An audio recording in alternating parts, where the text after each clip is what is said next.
Hi, my name's Renata. Welcome to my YouTube channel, where I talk about cultural differences, communication across cultures, expat life, finding jobs across cultures, and foreign language learning. So, if you're an expat, you've just moved to another place, or an international student, and you're trying to make friends, get to know people, and you're not entirely sure what kind of topics are great for small talk, how small talk varies across cultures, well, then this is the video for you. Today, you'll see my video about small talk across cultures, and I'll share my slides with you as I always do. So, on my video today about small talk across cultures, we're going to talk about what is small talk, some definitions, and some definitions other people gave me in a presentation I just recently gave. Then we'll talk about what is actually polite and what is rude across cultures. Could be different perceptions. Also, what are generally great small talk topics and what are some topics you should probably avoid? And towards the end, we're going to look at some cultures that are more into small talk and those that are less into small talk. So, where is it more or less popular? I also have a couple of great videos for you. Let me see how I can share them with you at the end or in the comments, but we'll get to that. Let's start with what is small talk. So, like I said, just recently I gave a talk to an audience. It was online, and I asked people to share what to them small talk is. I used Mentimeter so everybody could share one word. The first thing I did is said, give me one word to share with me what small talk means to you. You can do the same. Just think for a few seconds. Small talk, what is it to you? One word to describe it. Well, here's the word cloud that I got. The bigger words means that more than 3 or 4 people chose that word, and so it appears a little bigger. So most people said fun, icebreaker, or awkward, but we have a lot of other words. So you can see how different people feel about small talk. For some people, it's fun, it is a relationship builder, it helps them build connections, it is everything to them. It feels good, it's the glue, it's exciting. But to other people, it's awkward, it's uncomfortable, it's just fluff or even boring or trivial. So we have very different feelings here, even painful. Somebody said painful. So that's exactly what we need to understand across cultures. How do people generally feel about it? Yes, of course, there is our own personality, and our personality can be different from what the cultural expectations are of the culture or the country where we live. Of course, you have to become aware of that. Do you actually share what is common in your culture where you live, or do you feel slightly different about it? But we always start with getting to know the cultural environment which we're in. And so, how do people in general think about small talk in the place where we live? Well, I also asked the participants of that event I recently presented at, said, give me a few more words, give me a couple of descriptions, not just one word. And here's what some people had to say. So, small talk is an opportunity to establish common ground for further conversation and relationship building. Or someone said it's important for building trust and judging relationships. And someone said a necessary social etiquette that can be enjoyable but also awkward and uncomfortable. Someone said a wonderful way to have an opening dialogue with someone else without deeper commitment for anything else unless it's necessary. Someone admitted this is something I have yet to master. And someone said it's a journey between where we are, belong, and want to be. A bit more philosophical. So these are some things I heard from people participating in an event just recently. But if we just look it up in a dictionary, if we say, what is small talk? How is it officially defined? Most dictionaries will give you this description. It's a polite conversation about unimportant common matters during social occasions. All right, makes sense. So there you got your recipe. Now you know what to do or not?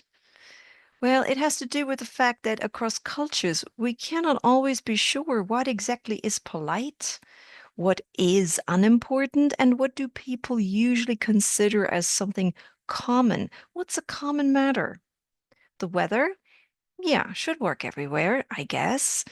But with other things, it's not so clear. And do we make compliments? How deep can we go? How fast can we speak? Do our words overlap? All these kind of things. It's not so clear. So let's have a look at a couple of examples for what is considered polite across cultures when you do small talk.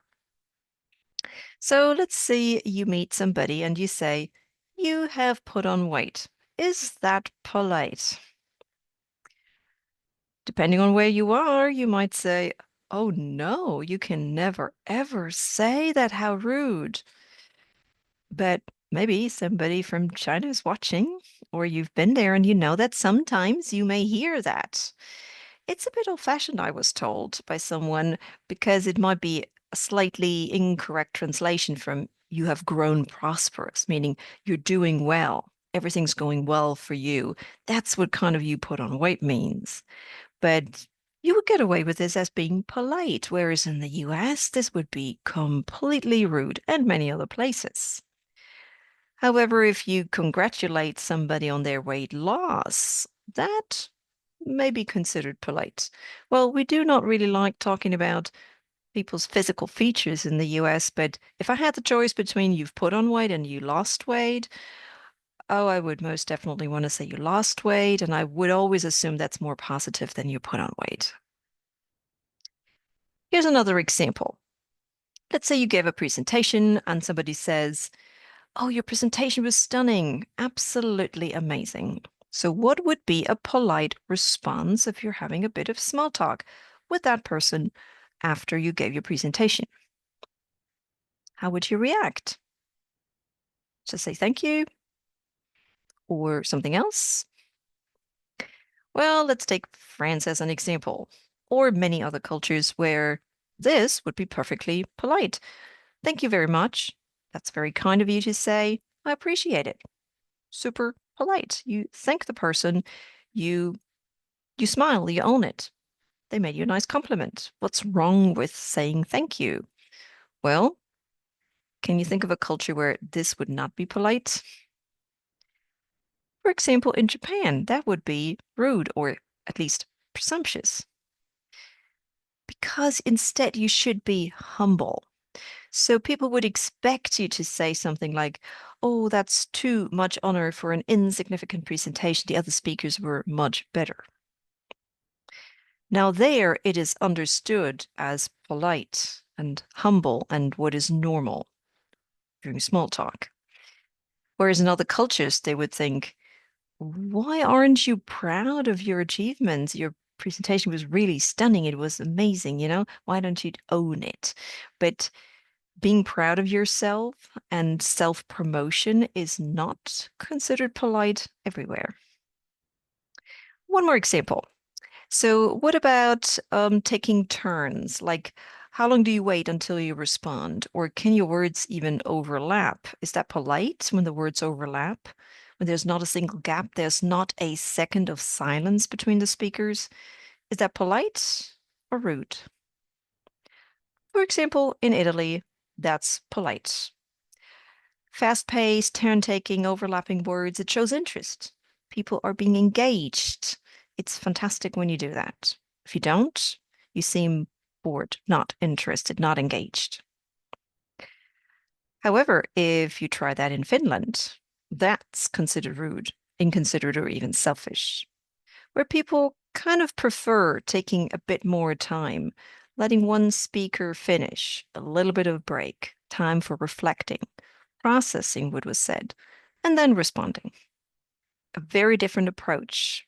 Nobody tries to be rude, but if you do something that you think is polite, it may actually be considered rude in another culture when you do small talk across cultures. Now, let's move on to some great small talk topics. I think you got an idea. But here's just a list of what might work across cultures. What you do where you work or where you go to school. Sure. Where you live, maybe not your exact address, but your neighborhood, just an area of town where you live, where you're from. Also, some of your hobbies, free time activities, sports, things you like doing. And of course, anything you want to share that feel kind of safe to share about your family. If you have a family, or is there anything you want to share, or your friends, or the community you live in, general things you feel safe to share. Anything that is what I call in your public persona. In many cultures, and that's the case for the United States, we have something like a public persona and a private persona. In the public persona, we share things about ourselves. It seems like it's personal or private information, but in reality, it's something we would be happy to share with the entire world. It's what you find on people's social media accounts. That's the public persona. And then things you don't want to put on social media, or you want to keep to yourself, or you want to share with family and close friends, that would be your private persona. So don't share that. Stick with the safe things to share about you and your community, the people you live with, and then that should be fine. You can also ask people things during small talk. You can ask them about their work, where they live, their neighborhood, where they are from, what their free time activities are, and if they're locals, and if so, if they have any local tips.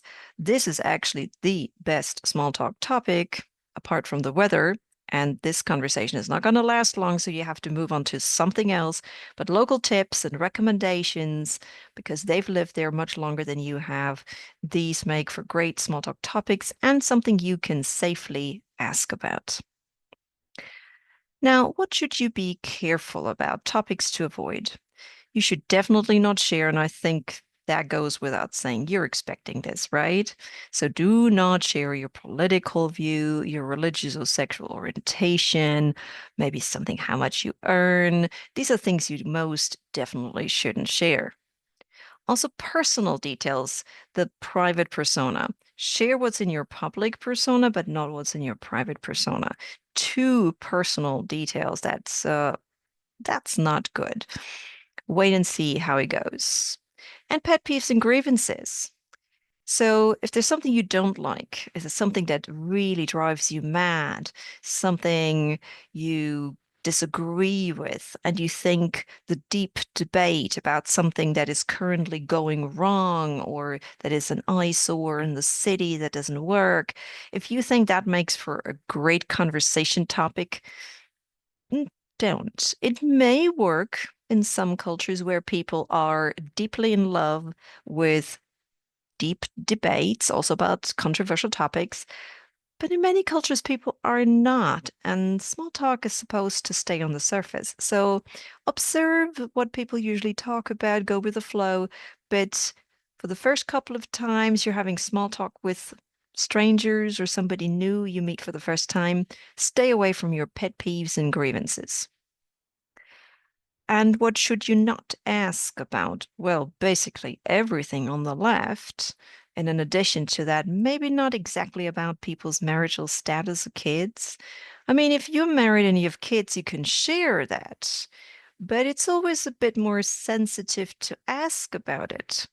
What if people don't want to share? Maybe what if they have trouble? Maybe there's a change in their life, so don't ask.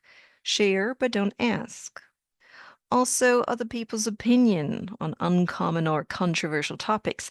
And that's exactly where things vary from culture to culture. What is common? What is uncommon? What is a controversial topic in that culture? If you notice this might be one of those, stay away from it and don't ask what other people think about it.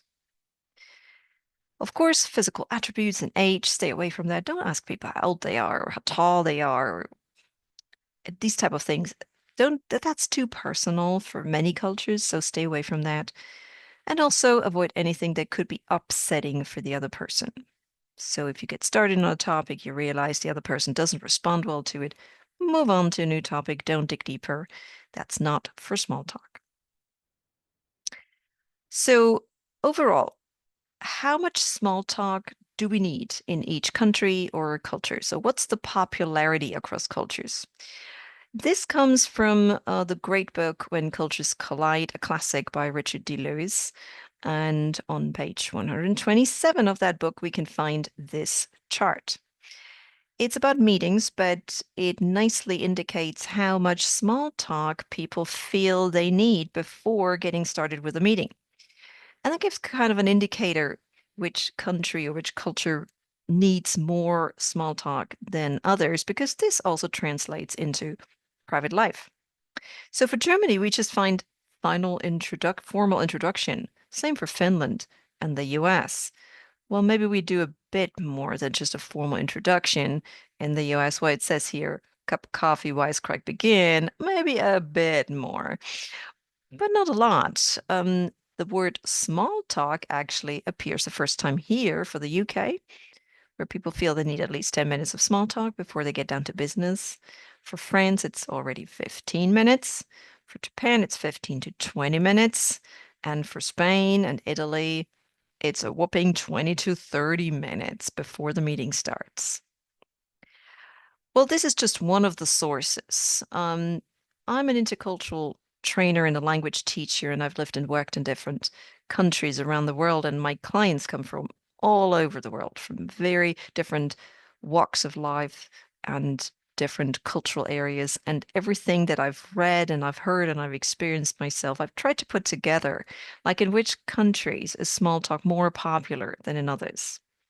And I kind of come up with this overview. I've used flags, country flags, to put countries along this sliding scale that goes from the left, where people engage in lively and lengthy small talk, to somewhere in the middle, where they use small talk as a formal tool, or maybe there is scripted small talk. It has to happen because that's polite. Um, but it's definitely not as long and it's not as lively as the countries that are further to the left. And then it bleeds into the part on the right, where we see countries where we have very limited small talk, where there's not much need for it, or where people try to outright avoid it whenever possible. I don't know if you can spot your country here or if your country is not on the sliding scale. I'm always curious to hear your personal feedback. So if you have any comments on that, where do you live and what is your personal experience with small talk? Please feel free to share in the comments. I'd love to hear that. So as far as the popularity of small talk goes across cultures, I also found a lot of wonderful videos here on YouTube. So I want to share them with you, and I'm not sure if I can share the links in the comments or in the description. I'll find out when I upload this video. But here's one about Sweden. So the title says it all: How Sweden Survives Without Small Talk. So it's a funny video, and it kind of pokes fun at how much people from Sweden try to avoid it as much as possible. There's another one that says why small talk is different in Korea, understanding the culture, a very, very insightful video dialogue where they discuss how it is different. Um, kind of a fun video. The Brits give small talk advice. Something a bit more into language training. How do you make small talk in Italy? But it gives you insights into small talk in Italy. And finally, a very short video from a stand-up comedian called Kanan Gill, and he pokes fun at how different small talk is between India and the US. Oh, and I just spotted a typo here. Please excuse that. It should say between Indian and American small talk. I'll fix that for the future. Now, what about you? Compare your own preferences with what is common across cultures. Go out, experience it with others. And I hope this short video has helped you become more aware of what small talk is and how it can be different across cultures. You want to hear more about cultural differences? You want to talk to me, maybe work with me as an intercultural trainer or language teacher? Are you moving to another country? Do you need any support or help? Well, then find me online. You can either look for my name, Renate Urban, or my company name, Urban Training and Services, you can visit my website and contact me through the contact page of my website, or you can connect with me on LinkedIn, where I share a lot of ideas, stories, articles, and you can just get to know me that way. All right, thank you for watching. I hope you very much enjoyed this video about small talk across cultures. I'd love to hear your feedback. Maybe you have some stories for me. Leave them in the comments. Small talk in your own culture or the culture you moved to. Tips you can give others. Would be great to read all that in the comments. And if you like those topics about intercultural communication, job search across cultures, language learning, foreign language communication, stay tuned. Subscribe to my channel and come back for more. I'm uploading videos on a regular basis. Thank you and goodbye.